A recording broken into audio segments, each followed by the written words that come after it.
Now, the Saudi war in Yemen rages on, with the latest airstrikes hitting multiple regions across the impoverished country. Saudi fighter jets have carried out 4 raids on residential areas in Marib, with casualties reported. 2 civilians were killed as a hospital and a house were bombed in Bani Hushash district in the capital, Sana'a. Targets in Amran province were also pounded by Saudi warplanes. A military base in the city of Lahij and another one in Hajjah province were struck as well. Fighter jets launched several raids in Sada province, during which a telecommunications center and residential building were hit.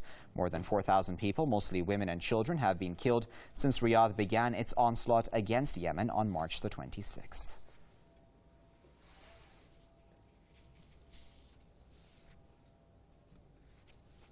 We're joined now by Mr. Mark Sloboda, who is a political commentator, and he's joining us live now via Skype from Moscow. Mr. Sloboda, thanks very much for joining us here on Press TV.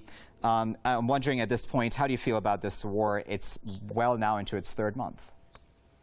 Yes, it's well into its 3rd month. We have seen so far, according to the UN, at least 2,000 Yemeni dead as a result of it. The number may be much greater. Other sources put the number as high as 4,000.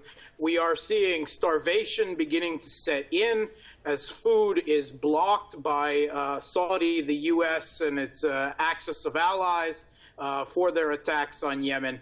The one airport that is able to get aid in, according to the UN, is continually being bombed by Saudi Arabia once again.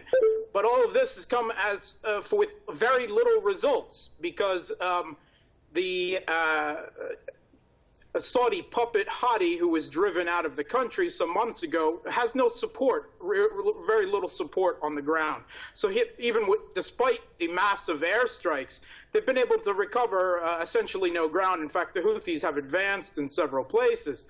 The only other faction that has gained ground is the Islamic State and Al-Qaeda, which are very active on the ground. And the end result of Saudi Arabia's bombardment of Yemen may be a growth in Al-Qaeda and the Islamic State in Yemen.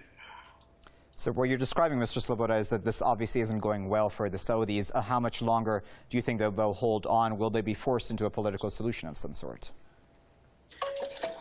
I think that they have reached a point where they're beginning to realize that this American idea of warfare from above to achieve political results on the ground is completely ineffective. Saudi Arabia should have already realized this. They have interfered militarily in Yemen before, and each time previously it has ended disastrously for them. They have hesitated at the brink and have not sent the ground forces they have collected from them and their axis of allies into Yemen, because that would only lead them further into a quagmire. However, what we are seeing now is desperation, a continuation of airstrikes because they have nothing else to do. To back down now would be a tremendous humiliation for them, and to engage further would be disastrous as well. So they are left with bombing as the lesser of evils as far as they're concerned at this point. We just have like a few minutes left, Mr. Sloboda. I'm wondering, what would a political solution look like? Because many people say that Hadi doesn't have any legitimacy left. Yeah, and I would have to agree that Hadi had very little legitimacy to begin with. He was a U.S. and Saudi installed puppet in an election where there was no other candidate. All right, this the facade of democratic process. He had very little support to begin with. During his brief time in power, that support lessened even further, and it's because of the Saudi-backed war to reinstall him on his behalf. By bombing the country into submission, that support has eroded even further. I don't see a political settlement in the near future that will satisfy anyone. The Houthis have repeatedly offered a power-sharing government. They have offered a political settlement of all sorts. This has always been rejected by Hadi and his Saudi backers.